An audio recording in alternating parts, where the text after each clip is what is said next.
Hey, and welcome to the 12th episode of the People's Empowerment Podcast, a podcast brought to you by Empower the People. And we are here to empower the people. And this is just one of the many ways that we are empowering the community. We've got some great knowledge coming to you guys through so many different avenues, but this one is very, very special because we get to sit down with our members and also the team. We've got a nice surprise or a little treat for you today because I'm joined by Woodey, who's one of our very valued team members. He's been here since pretty much the beginning, if I remember rightly, and he's been a very, very valuable team member ever since. And anybody who's a member of ETP will already know who this amazing man is, and you're going to get to know him a little bit better and get to know what he's up to in Spain. So it's quite exciting. So, hey, Woodey, welcome to the show. Hi, thanks, Travis. Thanks for having me. Absolute honor, man. So, shall we just start with you giving a bit of an introduction to for anybody who might not know who you are and how you've got to where you are now? yeah, Woody Ledude, which is a play on my given name, but I'm not going to go into details. Anybody who gets to know me will find that one out. uh, where I am now, I've been around the truth scene for a very long time. Uh, One of my early guides, if you like, when it came to the law, finance, and banking kind of stuff was Simon. And lo and behold, 15, 10 years, whatever it is later, I end up working alongside the guy. A lot of respect for him, for Simon. Uh, and not just that, for anybody that's been around this stuff for a long time and anybody that's coming into the truth scene. But one of the things that about when COVID kicked off 4 years ago, uh, we were over in Spain, staying at a friend's place. We were actually in the process of buying the land that we've got over in Spain. We'd gone out, paid the deposit, uh, and then this were on the Friday, and on the Monday, Spain closed down, so we couldn't get to complete the sale. So we ended up, unfortunately, being stuck there for 4 months. It was such a hardship. It was such a hardship, but it gave me a lot of time to line certain things up in my mind. And one of the conclusions that I came to, it was the first of me dipping my toes back into groups online. I'd not done that for a very long time. I sort of walked away from everything around about 2014. I had a little bit of a hiatus. I still kept the mindset and refined that mindset and came to a lot of conclusions. One of the biggest conclusions that I came to was that the truth scene were just full of belligerent people who wanted to argue and fight. And that's not something I wanted to do. I mean, if you've got a bully trying to bully and harass you, do you want to get involved in a fight with him, or do you just turn the other cheek and walk away from it and say, you know what, I'm not giving you my energy. I've got better things to do with my energy. So that's what I did. Uh, and that's the message that I've been trying to get across to people for the last few years. It is that there's more than one way to skin a cat. If you want to get engaged and play that game, then by all means do it. And don't get me wrong, I know most people have got a lot of issues that they have to solve. That's all well and good, but I always ask the question, what next? What do you do next? Do you carry on trying to keep this paradigm going, this way of being, this mental attitude to things, this subservience, the way that we, there's so many people have got a victim mentality that, that comes through with, I don't want to use bad language on a podcast like this, but there's an attitude out there is that them bees are doing this to us. Well, I'm sorry, you're doing it to yourself because you're allowing it to happen. You're keeping that mindset. And so for me, it's about changing that mindset. And I'm a believer in something called divestment, which is that the system operates by wanting you to invest your energy within the system. The matrix was right. We're just batteries to them. But more importantly, because they propagate through our energy. You look at what's happening with ULEZ and the various councils around the country are borrowing billions from the banks on the back of being able to produce fines and make and take fines. It's nothing to do with the environment. It's pure and simply about putting the hand in somebody's back pocket. So for me, I see it that wherever I can, I do not invest in the system. So my time, my energy, the resources that I've got available, I'd give it to the system in as little as I possibly can. By doing that, I'm living my life, not the life that's allowed. During COVID, we travelled backwards and forwards in the 18-month period for Scotland anyway, between March 2020 and the end of 2021. Most of the measures were in place in Scotland, which is where we are when we're in the UK. They were still in place. In England, it was different. But what we travelled backwards and forwards, I think it was 5 times in total during that period. And people, oh, how can you get to Spain? Well, because I'm not subservient. I don't believe what it tells you on the news. I make my own choices and I go and do my research, not just sitting in front of a square box expecting somebody to deliver what I need or what I want. Because ultimately you sit in front of that box and it's always going to be what they want, not what you want. And this is the divestment I'm talking about. It's withdrawing my energy from their machine. So what do I do with the energy that I have? And I put it to community. For me, the way forward has to be through community, that you cannot do this thing alone. You cannot become completely empowered on your own. You can, but it's far, far easier as part of a community. And the way that I see it, that I've been given certain blessings with the way that I'm able to think, the way that I'm able to communicate. And I see it that those blessings cannot possibly be for my benefit alone and me and my family's benefit, that it has to be something bigger than that, because everybody just takes care of the family, but who takes care of the wider circle? So that's my aim, is to, we bought the land with the intention of having some kind of a sanctuary or somewhere for people to come to heal. It's not about doing work on the land. This is which people do get involved in. It's about people healing, people realigning their perceptions and their mindset away from the trappings of normal life. So we have people come over to visit us. We have some good laughs, a hell of a lot of good laughs. We have some good food, some good experiences. And what we find is that once people visit us, they're never the same again, because all of a sudden they've seen different. And until you see the difference and something different, you can never aspire to it. I think that was one of the things that Silence of the Lambs all those years ago, there's one line in it that's always stuck in my mind, and that is that people, for someone to covet something, they need to see it or perceive it at least. And we're trying to show people that there is another way, there is a different way of living your life, one based upon community, but where individuals can thrive within that community. And yeah, all the feedback that we get tells us that we're making a damn good job of what we're doing. Work does get done, because this is the land itself is a 5-acre olive finca, which is 20,000 square meters. We've got 160 olive trees on the land, but that leaves us a lot of space in between where we can have, just to give you ideas, we've got an area set aside for camping. We've got areas set aside for where people can site caravans or campers that's fairly easy access. We've got an area that we've defined as the party terrace. Oh yeah, I think I like the sound of that. Be hanging out there. There's lots of places around the site where people, like yogis for a great example, if somebody wants to meditate or get involved in yoga and just find somewhere peaceful and quiet.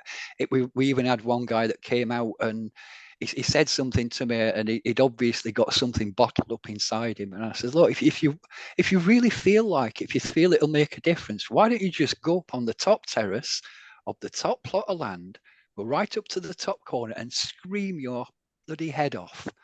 just to get rid of that tension and that energy. And he went up there and he had a big old screaming fit to himself. I never heard it because we're half a mile away. And he's gone up there and done this thing, and he's come back down and he says, "Do you know, that's one of the most satisfying things I've ever done? Just releasing that built-up tension and anxiety that he got inside him, and all of a sudden he came back a different guy." It allows I the can land attest itself, to because it's exactly private. that. Yeah, that just screaming very, very loudly can be very, very therapeutic. Yes. 100%. Yeah. Nice guy. It surprised me that he got this rage built up inside him, but it seemed to work for him. And I'm not saying that's for everyone. That we're all different, and it's we try to give people room to express themselves within the parameters of the work that we're doing. So we like people who have got creativity. We like people who've got open minds. We like people who are looking forwards, not sitting dwelling on the past. Oh, well, they did this. Well, I'm sorry, we're not there anymore. We're here now. Why are we not looking forward? Why do we constantly have to look backwards? Why can't we create our future rather than being trapped inside their future? And it's an awful lot of what I do is playing on psychology, sociology. Uh, Mo tells me that I'm a philosopher. Uh, Yeah, I I think that would be quite fitting. If ever there was a philosopher, I think it'd be someone like you. well, I've never studied philosophy. It's Yeah, just but you something that. don't. Yeah, but you don't have to go to uni to become a Oh no, philosopher. Come no. on, you know, you just have to ask the big questions and have this certain kind of mind. I mean, the philosophers in the past, how many of them do you think got a qualification in philosophy? Oh yeah, I've never studied it. What I am is a people observer. I like Okay, observing society and people, people's actions, and I like asking the question why. And it's exactly. one that There you I go. often, Boom. yeah, I like asking the question of people, and why do you think that? Well, And Woody, then this, why do you like asking the question why? because I love seeing the response from people. Because quite often when you turn it round and you'll just say, "But why?" And then you see the Hmm. and they can't answer why because they're going along with somebody else's program. They've not defined it and worked something out for themselves. So therefore, they're just fitting us into part of somebody else's plan. They're not creating their own plan and their own future. Awesome, That, man. Well, yeah, so there was loads you yeah. touched on there, bro, and I can't wait to get into it as well because we're really Mm. lucky you've got a bit of not quite a presentation, but at least something to show us, a bit of a document that goes into detail about your land. But just before we get into that, there's a couple of things that I'd like to bring up there. I mean, you talked about the way you phrased that was really nicely. You're saying about how you've received blessings in the way that you think, and I think that's really quite. I really quite like the way you've put that because although you've developed this perspective in a way you've sort of attributed it to receiving a blessing from like maybe some sort of higher source, which is really, really cool. And then you've tied that in with how it's not just for your own benefit and the people that are directly with you, but it's for the greater good of humanity itself, which is really awesome because recently I was just thinking about, or I made a little post about this. It's like, how much do you care about people that don't even know your name? You know?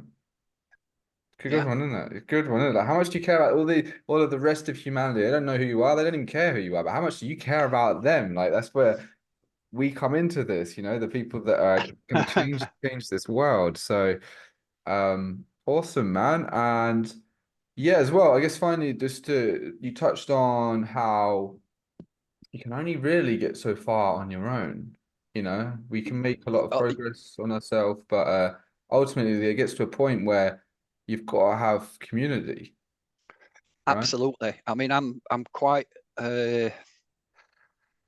a versatile guy in that I've got an awful lot of knowledge in an awful lot of different areas. And it were at the end, towards the end of 2021, we were over in Spain and we were sat with a couple that we know pretty well over there. And I were trying to, I'd been talking about communities And the guy, lovely chap, he said to me, but every community I've ever seen has always had a guru. And I'm like, right, okay, I see where you're coming from, but what you're not allowing for in that is me and something that you don't know about me. What's that then? I said, well, in my heart, I'm an anarchist. And I don't mean anarchy as in going creating merry hell. I'm talking anarchy as in no rulers. The true form of anarchy where there are no rulers, that we come together in voluntary association to do things. And the reasoning for that, for me developing that way of thinking, was really that region of Spain where the land is. It's in northern Spain, a region called Aragon. The local little village that's near us is called Maella, Maella. Well, that region, going back 150 years, the government for what it were in Spain at the time, had basically abandoned that region, along with most of northern Spain. So people weren't getting things like, there were no social benefits system, there were no social support, the same as it were through Britain. And what happened were, instead of the local farmers, it's predominantly olives and soft fruits that's in the region. They're the produce that's growing. There's an awful lot of vines, almonds, peaches, cherries, plums, all this kind of stuff, apples. What were happening were that instead of these individual farmers competing with each other, which forces the prices of their produce down, they started coming together in cooperatives. And there it is right there. A cooperative is a form of anarchy because it's voluntary association. Nobody forces you to be in a cooperative. If you feel that you're going to benefit from it, then you join it. If you feel you've got something to offer, you become a member. In a similar way to ETP, I see ETP as being a cooperative, because without each other working together, it doesn't work. You know, you mentioned team there. Without that team in place, or a team in place, there is no ETP. There has to be a willingness for people to want to work together. So that's where my idea of anarchy comes from. And I see that everybody has got value, everybody's got ideas, although some ideas need knowledge to go behind it, rather than just, we had an experience this in the autumn with somebody that came over who were brilliant at throwing out a million ideas, but every single one of them, I would generally ask them one question and the idea would crumble, because they got no knowledge to support the ideas that they were having. They were just throwing stuff at it without any knowledge to back things up. So to try and turn that round for him, we went for a walk around the site and I described all the projects and the siting of the projects where I wanted them to go. And as a result, they changed their perception, and now all of a sudden the ideas that they were coming out with were good ideas. The ideas that they had in the first place, they weren't bad ideas, they just weren't appropriate for our site, and for effectively for the priorities that we have in place on our site. Water catchments, as an example, were a big thing for them because of the way that they live in a camper van most of the year. Whereas for us, we can pick 1,000 litres of water up by having take us 30 minutes to go and pick up 1,000 litres of water. To get 1,000 litres of water from rainfall, you've got to set up an awful lot of placements of equipment and stuff like that. Water catchment and gutters and all kinds of stuff.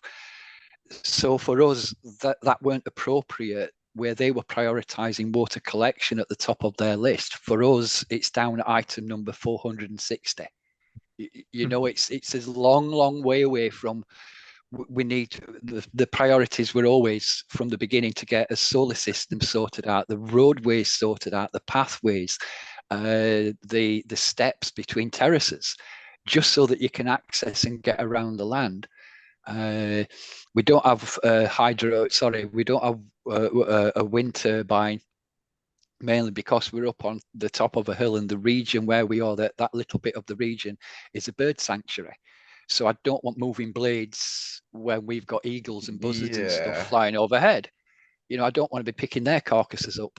They're too majestic and beautiful to watch up there, and I don't want something going spinning round and round and frightening them away. And chopping chopping them to pieces. I mean, wind turbines, I really don't think they're very good in any way, shape, or form. But anyway, that's another show for a different podcast, I think. It's tearing into all of that. Absolutely, yeah, But yeah. yeah. But yeah, what I'll do, I'll pop up this Yeah, the let's take a guide. look because you've got a document here for us. So really looking forward to seeing that. And just Well, before you mentioned something quickly, there was a really cool thing about, anarchy and voluntary association, and I do believe that's like ultimately where humanity will be headed. It's just we I feel like we need like an evolved population to get there, right? So people like they're naturally gravitating to like this divine framework of integrity, and they don't need to be told, don't do that, don't do that. They're just living that yeah, because of their level of being, you know? yeah. For me, there is no question that has been a shift in the last few years. Is an energy shift with people. The belligerence seems to be dissipating. People are starting to look more forwards. The guys that we've had coming out to visit us, they're all being positive and looking forward rather than dwelling in the past. Hmm. And it's lovely to see. What is especially nice when guys come out with there's one guy I've got in mind in particular. They're a couple. They've been out to visit us 3 times and spent a total of, let me get this right, 4.5 months on site with us. So that for somebody to come back 3 times tells me that we're doing Yeah, something right. yeah, man. And Awesome. for them to plan to come back, and the planning to come out in April, and they're planning to be there April, May, and June. So they're looking at a 3-month experience. So yeah, this is the land that I've got on this first picture. This is the guide that I wrote for last year. There are a few subtle changes. Uh, it, from what I've written in this one. But the main body of it is still the same. I'll be doing an updated one, and I'll be putting a few different pictures and stuff in because obviously it's been updated. We've done a lot of work since this were created. But this is the land, and if you follow me cursor, we've got. I mentioned that I said top plot. Our land is 5 acres, but it's split between 2 plots. There's this bottom one, which I'm outlining now with my cursor, that runs down here, across there. So that's the bottom one. And then up here, we've got another little plot, which we call Ricksfield. That's Testament really to just, Rick. it's a testament to a good friend who has been a big help for me over the years. He's been a key component in my journey, my spiritual journey, without realizing it. Just certain things that he inspired within me. Beautiful guy. Uh, and we decided to call it Ricksfield because what it were, he donated a caravan last year, which we're going to be Nice. siting up on this top plot. And what if someone wanted to do? Someone could actually just move in there and live up there all year round if they wanted to, in the caravan, and act as a caretaker. That's one of the things that we are looking at. Is we would like to get somebody on the land all year round, and having a couple of caravans on site it is key to that. We've also got a building here that needs a lot of work doing on it. We've started doing the work, but we've basically got 4 walls and a roof and a floor. Uh, the rest of it needs doing, and the roof needs replacing, and all sorts of stuff. But yeah, that's the site itself. This is what we seem to spend most of us time doing. That we probably It's probably a couple of hours a day work that we actually do, and the rest of the time we'll be sitting around the table drinking coffee, or not this table, but we'll be sitting eating a meal or drinking coffees and teas, sitting smoking and just sharing each other's company. And there's an awful lot of soul searching and an awful lot of cleansing goes on in those sessions. Nice. Yeah, and these are the three things that we ask for people who visit. A positive attitude is number one. And as I've said here, we simply don't have the time, energy, or inclination to cater for energy vampires. But somebody who brings a good attitude, then we'll bend over backwards to help them. But somebody who's just constantly draining and constantly leeching, you're in the wrong place. Yeah. Good sense of humour is absolutely critical, because I spend 80% of my day looking for a way to take the mickey out of somebody. Uh, so and people of an older of my kind of generation, where you have a working background in factories and things like that, banter is a massive part of it. It's the way that working in factories as a young lad at 17 year old, that's a way that quite quickly you see that the banter that goes off is about making life livable. Hmm. When you're working in them kind of environments. And finally, the last thing we ask of people is some respect, and that's for the land, for the wildlife, plants, trees, people. But in general terms, respect is a big thing.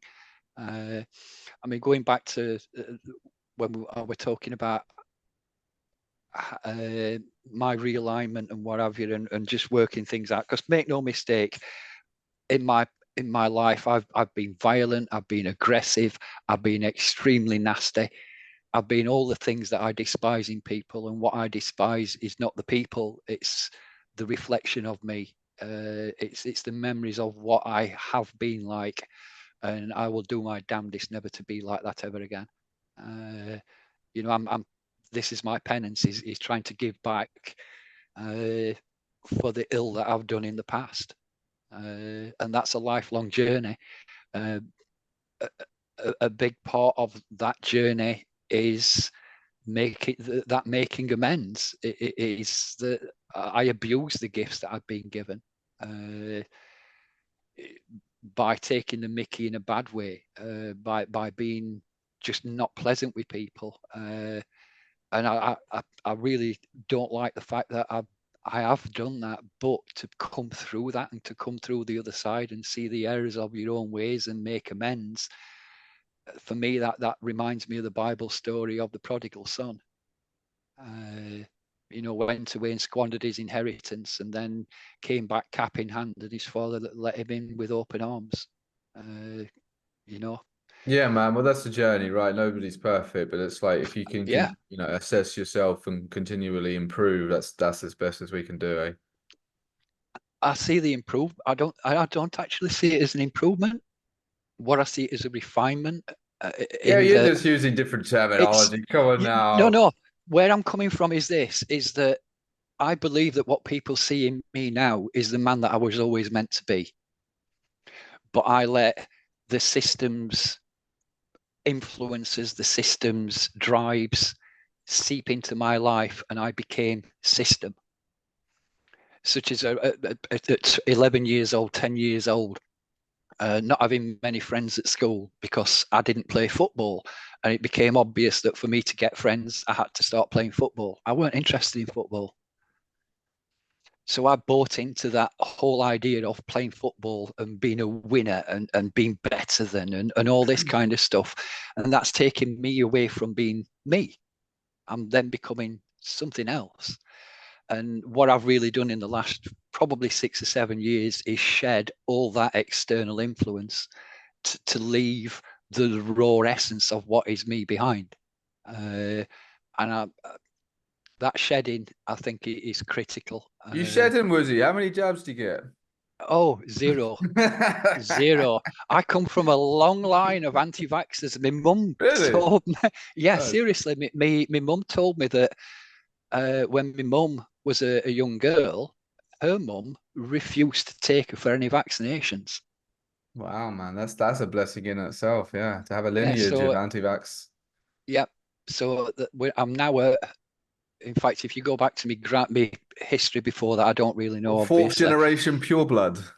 Well, I'm thinking of my granddaughters. I've got two granddaughters, and when you look at, I'm like one, two, three generations. Then my daughter's four generations. My granddaughters, my daughter and my son are four generations, and they're five generations in with no vaccines.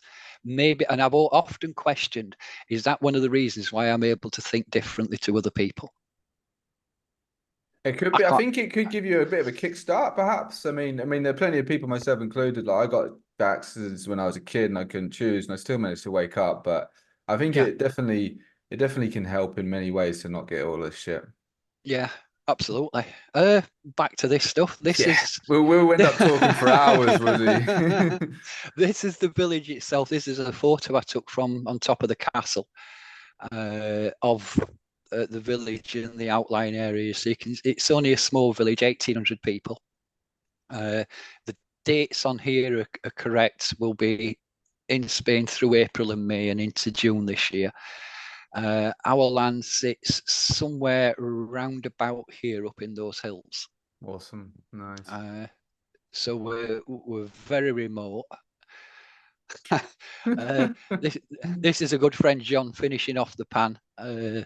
He tends to do this quite often. He's if you had a dog, you might put the bowl down and let the dog clean the John, leftovers up. Yeah, but we've got a John instead. He's a nice. beautiful guy. He really is.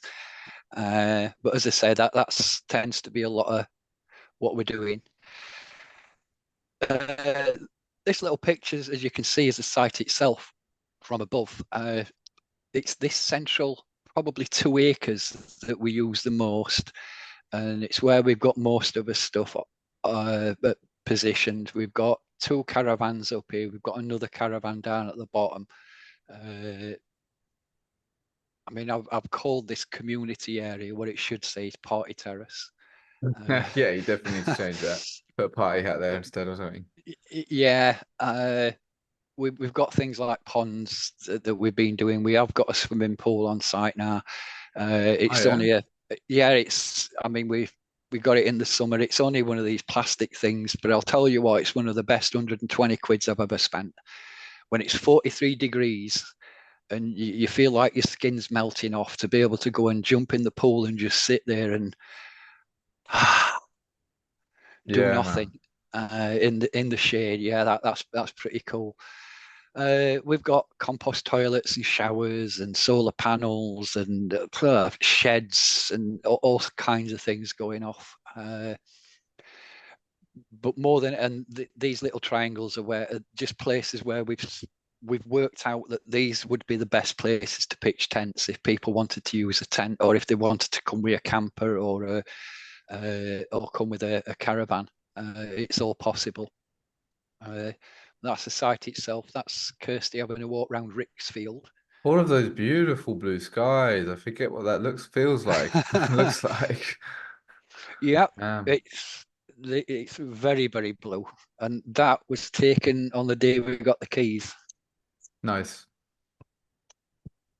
It's a small building, 5 meters by 5 meters. Uh, but what we'll be able to do with it and what we are doing with it will it'll be very very compact, but a couple could quite and can and we have live in it quite easily.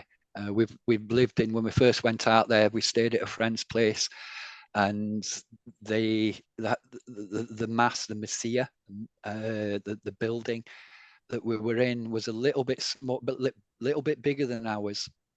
But the space, at the size of ours, was the only area that we actually used within, because of it was a split level, so we were never on the bottom level. We only ever used the top level, and that were the same size as the mass. And how that were constructed and laid out straight away when we went to look at our place, and I walked around it and got an idea for the feel for the size of it. It quickly became clear that the space that we'd been living in this guy's house that we were living at was exactly the same. So we know what's possible and we know what's feasible and and what we'll be able to do there. That's just a spare caravan. It doesn't look like that now. It's actually green. Okay. Uh, that's the caravan that Rick donated as friend. Uh, next to the Twickley, we have to have names for various things on sites, and these two trees with them being so close together, we call them the twins. Yeah, that's the top field. That's the town itself. What it doesn't show you, it's got everything that you need within it. There's the health centre, chemist. There is a Guardia Civil office, but it's never manned. It's not manned 24/7. There's only somebody in there an hour a day. So, And we've that's the got police for anybody who doesn't know, right? Yeah, yes, yeah. that's the civil police over there, Guardia Civil. They don't have a very good reputation, but we've never had a problem with them because we've never encountered them. We keep ourselves to ourselves. Yes, we go into town, we go into the village. We sit in the town square and sit and have a coffee and talk to people and watch the world go by. It's a really special little village. It's got a fantastic energy. What else has it got? Well, that's the Salute, the health centre. There's bars, restaurants, shops, service station. Everything you would need is in that little village. It just happens to have 1,800 Spaniards living in it. But interestingly enough, there's probably more non-Spanish people who live in what we call the campo. If you don't live in town, you live on the campo, and the campo is the agricultural land that surrounds it. You can see all these fields and what have you. And along with ourselves, there's probably about 2,000 people who live on the campo, who dip in and out of the village. We don't actually drain resources. For me, I see it that we contribute to that village because we're handing over cash in the shops. Yeah, yeah, of course, right? Yeah, But yeah. They're but probably we're not. grateful for the business, for selling Well, their products. they are. Without us, don't get me wrong, it's a rundown town, but it is very, very authentic. It's a very traditional Spanish village. There's no development in the area. They won't allow hotels to be built. Someone tried to get an Airbnb. That soon got sorted out because there's no Airbnbs. They don't want development because they've seen what's happened to Spanish villages up and down the coast, how they lose their character. This place won't lose its character, and that's what we love about it. Yeah, nice. It's a beautiful little place. Where are we now? Oh, that's a view of the village. The village is over here. So when I said we're up on that hilltop, this is the other view. We're looking back down towards the village now. That's where we sit within Spain. Barcelona's just here. Zaragoza over here. So that's two of the airports. If people wanted to fly over, there's also another airport near here that's called Rio. Is it here? Yeah, it is. Called Reus. Is that it? No. I can't remember exactly where it is. I think this might be it just here. But there's a village. If someone might have been to Salou, for example, for the holidays on the Med, the local airport to Salou is Reus Airport. It's a little regional airport, but that's the closest airport to us. It's about an hour and 45 minutes away.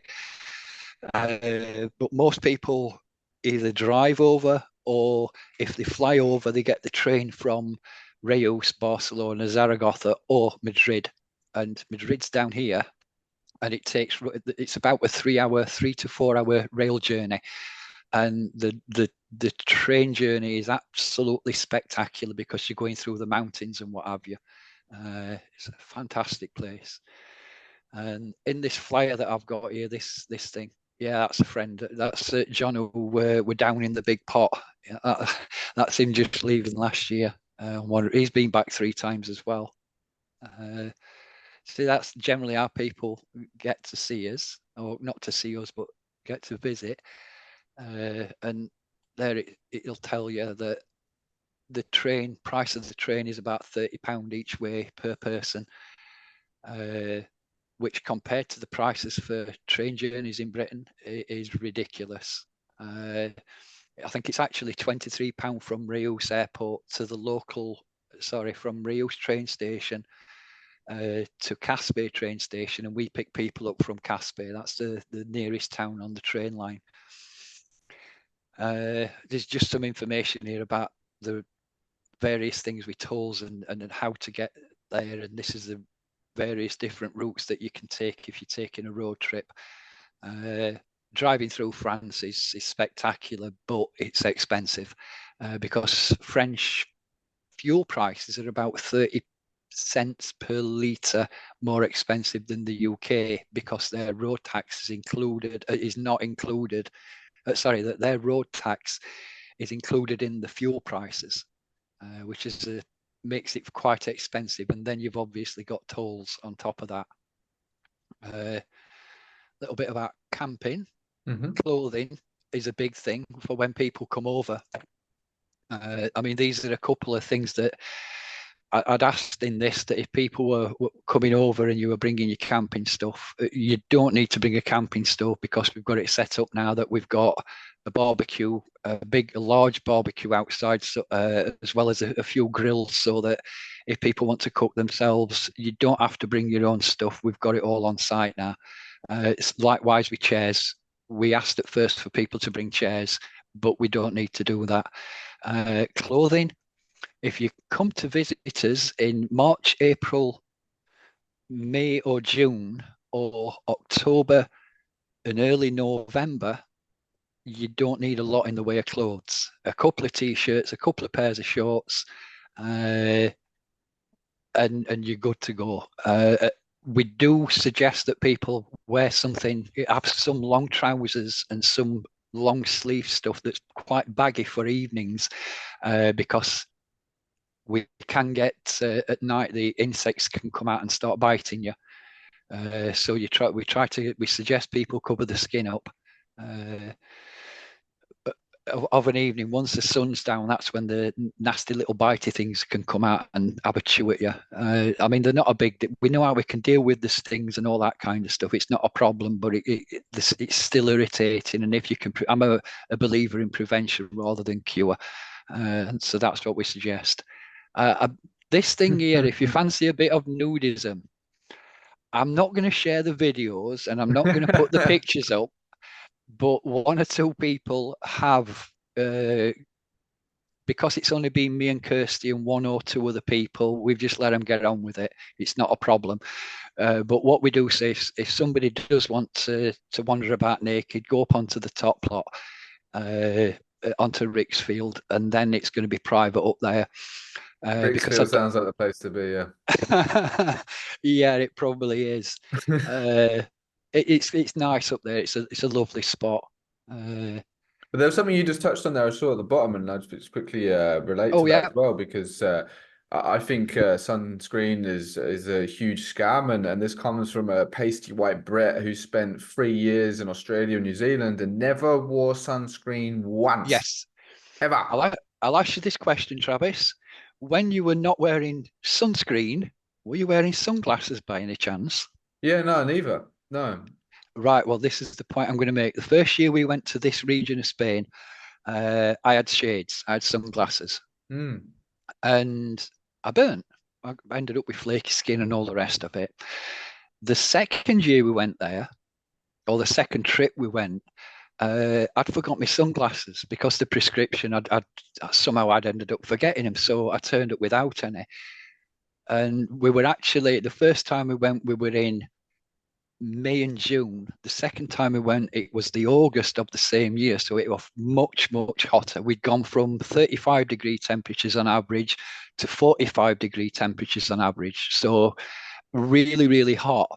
When we got there, I'd forgot my sunglasses and I'm wondering about, we had my sunglasses on, just in a pair of shorts. So bare skin, my arms, legs, upper body and what have you. No sunburn.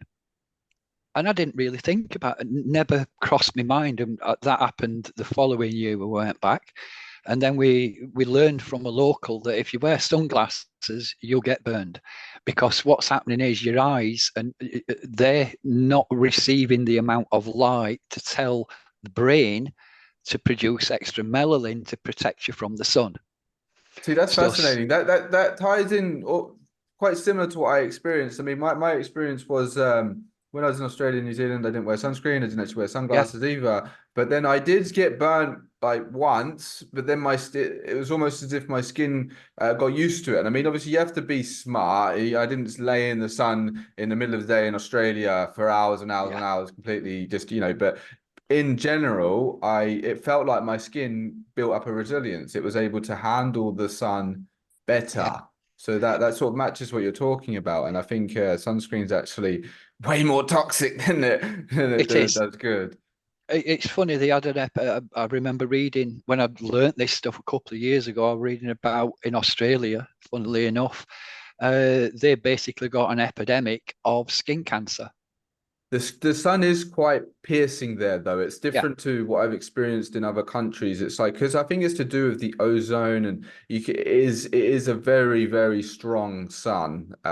So that but then they are quite big on sunscreen as well. So Mhm. there's probably a combination of things there, but it's a different heat, man. It's piercing. Yeah. But Yeah. even I mean, me, I survived with no sunscreen. Now look at me, I'm as pale as a ghost. I haven't seen the sun in how knows how long. yeah. I mean, this is effectively if we do use a sunblock, we use olive oil. If anybody, and we have had a couple of people get a sunburn, what we do as the locals do, and to treat a sunburn, the best thing you can use is you get a tomato, you chop it in half, and you Oh rub the yeah? tomato on your skin. That's what the local olive farmers use. Yeah, right. Uh, Fascinating stuff. This is Yeah. when we do get when we have a lot of downtime, and probably once a fortnight we'll have a run out to the coast on the Med, little coastal town down there called Lampoya that we go to. It's got a beautiful little beach. You'd like it, Travis. It's nudism is allowed on Spanish beaches, so there's I lots do of enjoy ladies. being naked. Yeah, there's lots of ladies down there that don't want tan lines, and lots of guys that don't Oh, want tan fantastic. lines. So yeah, I'll be it's right off. that's just a few phrases to help people buy. Uh, because I actually have almost zero Spanish. I can get by, and I can usually, if I need something, and I'm usually talking technical stuff or something for building or engineering or whatever, but I can walk into shops generally and come out with what I need. That's a mixture of Hand humor, signals yeah, and playing yeah, charades, yeah. hand signals, all sorts of stuff. But the few of the shops I go in, the guys now, I think they know me. Uh, and yeah, the patient, shall we say? Oh, there's me pretending I'm Robin Hood. Uh, Nice. but yeah, I like archery. Yeah, that's a wicked bow, man. We've got a few bows. We've got different ranges, so that it's a really good fun couple of hours that you can, just taking the mickey out of each other. And what were you really trying to hit that thing? We have some good fun with the archery. Uh, this is another trip out. We went down to there's a hot spring. It's called Font. It's about 25 mile away from us. It's half an hour's drive. And we had that were a nice little day out we had down there. Hot springs are amazing, eh? Yeah, and this is the local river where we spend a lot of time down here. Uh, Sometimes if we're meeting up with some of the local guys, they're mainly Belgian, German, Scandinavian. Uh, I like that word. That's Uh, Woody special, that one. it is. Yeah. An awful lot of Northern Europeans in the area, and we'll go down here, and we've had parties down here and all sorts of stuff. It's not as nice as it were a couple of years ago because the water's not as deep. But that will change over time because this landscape is forever changing. You get winter rains and it brings pebbles down, which all the pebbles that were half a mile up the road are now here. And next year they'll be half a mile further down the road. So the landscape's often changing. Where are we? And I mentioned in the town square, these are some of the guys. Yeah, beautiful people, one and all. Uh, this guy, God, I'm forgetting his name. Then Nils is an artist, and we often share it. Some of his artwork, Wouter and Sarah and Roxy. I can't remember this lady's name or this lady's name. Uh, they're in here, and people who might know him. This is Andy Barlow. Andy's been out a few times to stay with us.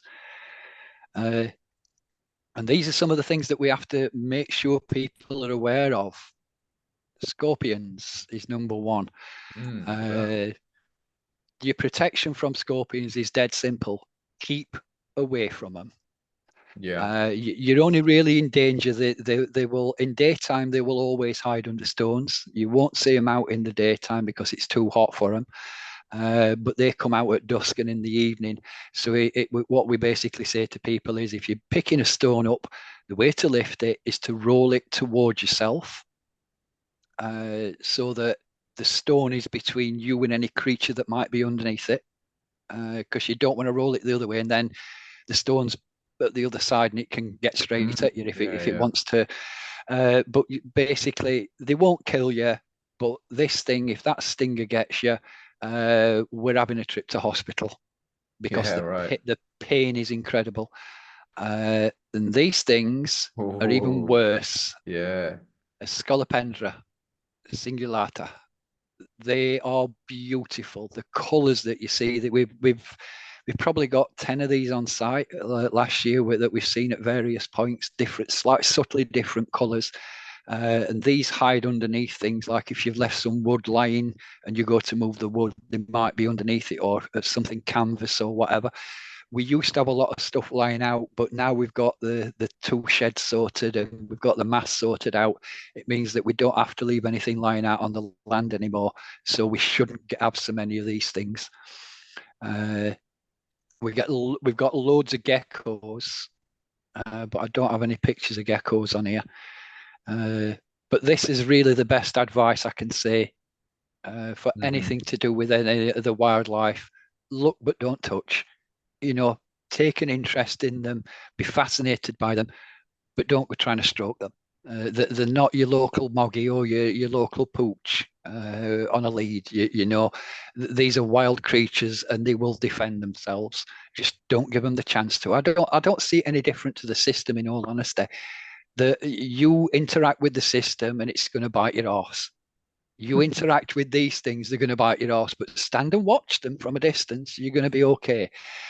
Uh, what have we got else here? Oh yeah, this is a compost toilet, a hand wash basin, a hand wash place, and a shower. Although I'm redesigning and we're changing the layout of these things, but this is just an example of the kind of thing that we've got on site. It's where we store as water, electric solar panels. And that's one of the olives lit up. Most of where the paths are, we have lights in the trees near the paths so that you can see your route. If it's like it's probably 300 meters from where we tend to congregate to where someone might have pitched the caravan or the motorhome or a tent. It might not be. It depends where people want to go. But to access and to get between, there's no street lights here, so we have to do something to provide some kind of lighting so we're not hearing shouts, oh yeah, I've just fallen over and done whatever. Mm-hmm. So yeah, we have quite a few lights knocking about the place. That's a shower I made out of a couple of old, it's actually 3 IBCs because I'm tall, 6 foot. 2 IBCs on top of each other wouldn't have worked, so I had to put this central collar in it. But hot and cold water any time of year because it's gas powered if we need it. Most of the time we don't need it because the pipes are laying out on the land so that they get heated by the sun. So we get passive solar heating for the hot water. And yeah, I've got this under work and I've got a picture of Kirsty. We've got something covering the rotavator and Kirsty's sitting having a snooze on one of the hammock chairs. We've got quite a few of these knocking around the site, just quiet little spots where you can sit with a book or whatever. When we're saying that the site is about healing, and I can't emphasize that enough, that what I see with most people in the truth scene is that they've been experiencing abuse and trauma most of their lives without realizing it. So we understand that most people who come to visit have got some kind of healing. And that healing needs space. It can be done by sitting talking with people, but often people need to process what they've been learning, what they've been a new paradigm basically that needs processing. So yeah, we've got lots of little bits like this. This one's not. This is right next to the caravan. But we've got quite a few things like this dotted around the site where you can pick a book up and go and sit and have a chill and a read, or you might take a yoga mat and go and do some yoga, or you might just go and sit up on one of the outcrops and suck it all in and do a bit of meditating. I think you would love that actually, Travis. Getting up on one of those hilltops. Yeah.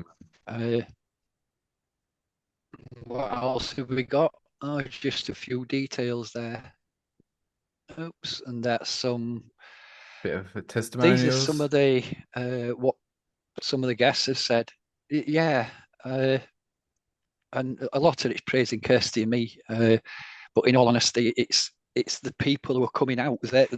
What they're reflecting here is them.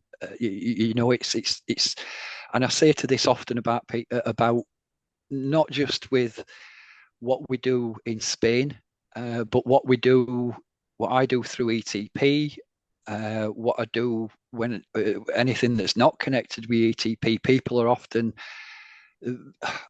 I try to remain humble with it, but I do have a lot of praise come my way. But the thing is, I don't want it, and I feel embarrassed most of the time when somebody. It's like last night on the members meet, a couple of people gave me a little bit of praise, and it's like, oh, I don't do it for the praise. I do it to see you evolve and develop.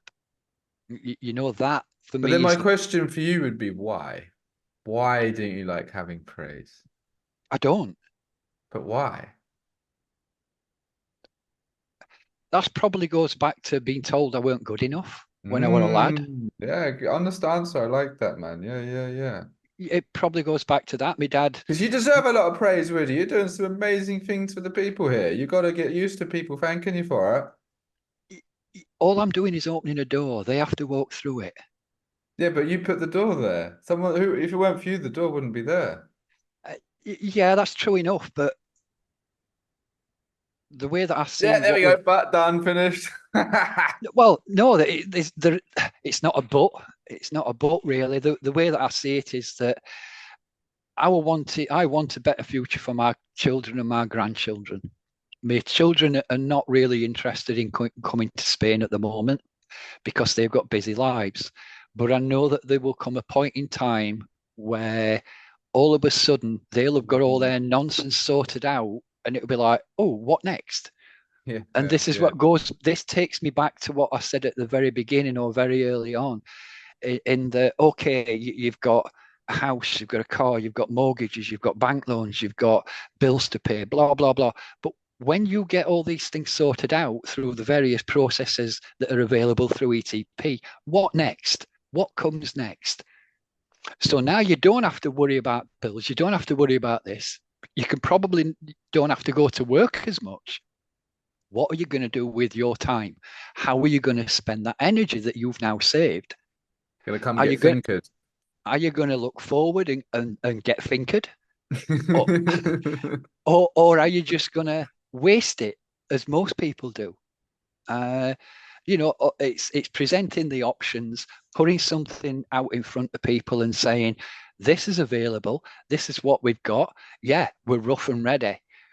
But I'll tell you now, the people that have the fact that it's not just one, I think there's been 5 people that have been more than once. That tells me that we're doing something right. Absolutely, It yeah. tells me that, and these are people with not a lot of money. And when it comes to the financial side of things, all I would say to people is if you really fancy this, get in touch and don't worry about the money. We will work something out for you. We will do whatever we can to help.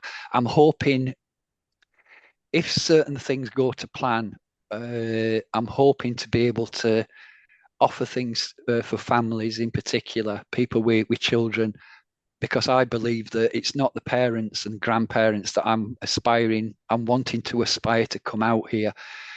It's the children and grandchildren because that's the future. And the younger children are exposed to this. I mean, this is why there's these forest schools springing up all over the place Hmm. because everything that you need to learn can be learned through nature. And that's the gift that we've all got. You know, these bricks and mortar and wooden fences and tarmac and concrete, they're the past, aren't they? You know, there's got to be a better way. That's the way that I look at it. That's the way that most of the guys that have been out to see us, they once they see it and feel it, they share it. Uh, and it's this guy, John, who you saw drinking the big thing and me saying goodbye to him when we were leaving last year. Uh, I mean, he said there it was life changing, and he's quite right. The videos and photos don't do justice. You've really got to be in the environment to fully experience it. And John is another guy that's had a journey. You know, he's lived a life, which means he's got the battle scars, and he's come out there and experienced what we've got to offer. And it literally has changed his life because all of a sudden he's now got something positive to aspire to, not this empty feeling that, oh well, we haven't got anything better, so we better just put up with it. That seems to be the attitude that a lot of people have. And I do like throwing mirrors out there and asking questions and putting a different spin on things. Uh, yep, let's have a look. I think that's it, yeah. But that's me and Kirsty. That somebody gave us the opportunity 5 years ago now, nearly. We came back. We'd just lost a friend who died while we were on holiday, and we got the message that they died. And on the flight on the way home, the following morning, she was going round and round in my head. And when we landed, we were in separate seats because I refused to pay Sleazy Jets extra 20 quid to sit next to each other. I'm sorry, I'll sit next to a stranger and make a new friend, you know.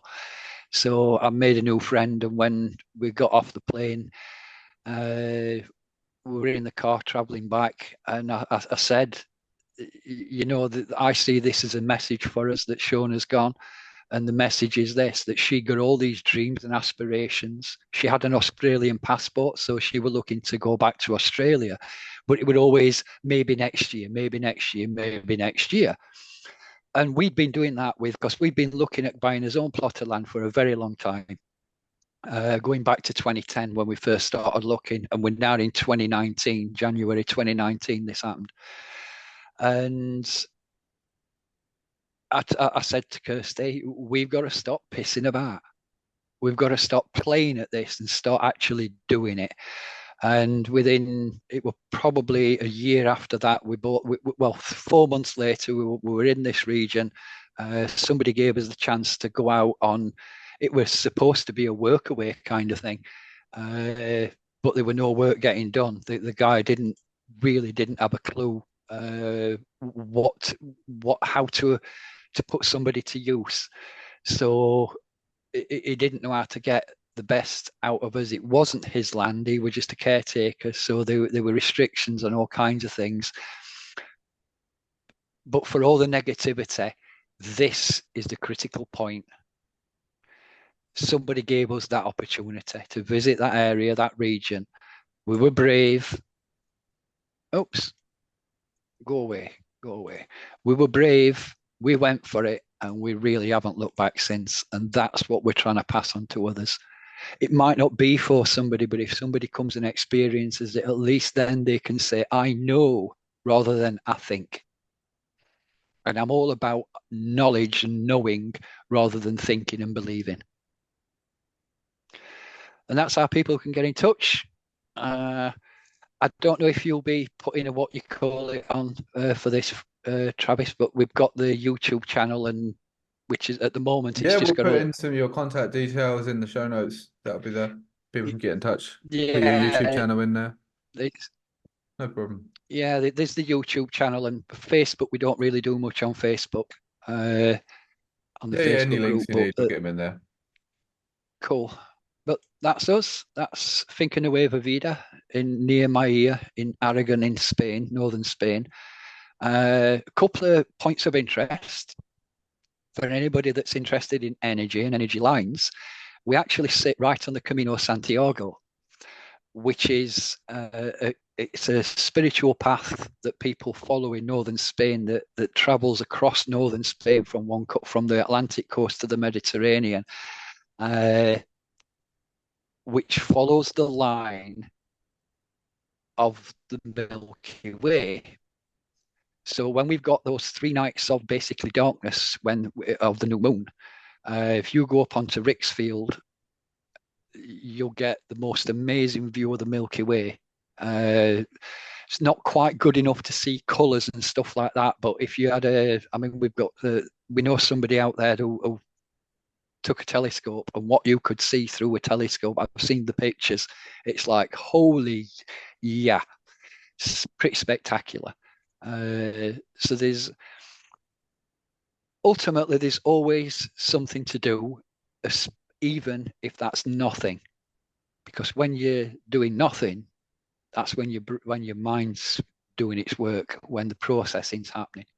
And we're all for doing a lot of nothing, especially if it means we a cup of coffee in hand and something smokable, if that's your choice. Yeah, we have some good laughs. We have some really good time. Always good food. Always good banter. And I would say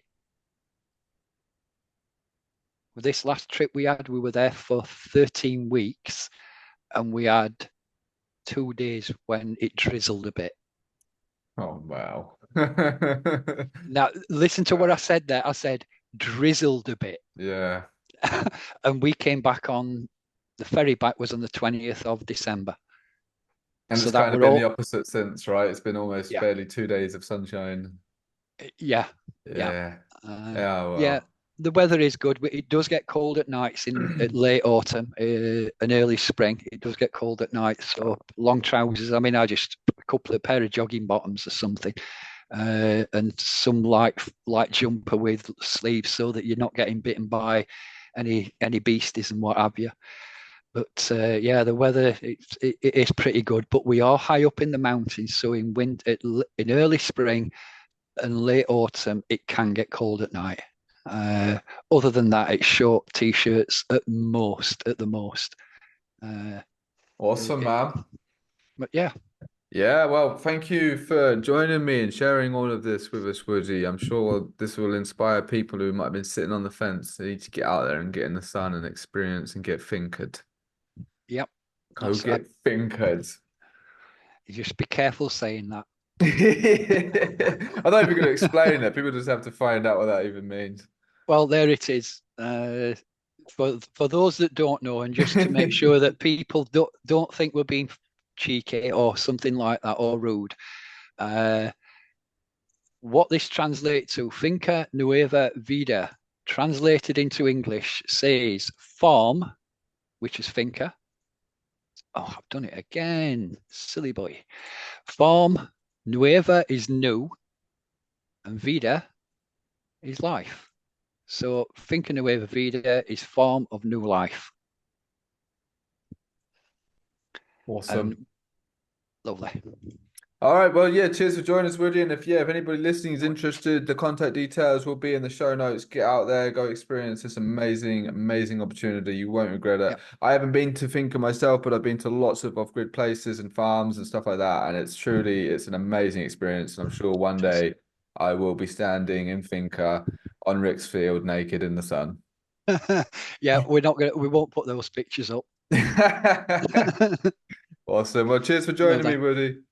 You're welcome. Take care, everyone. Take care, Travis.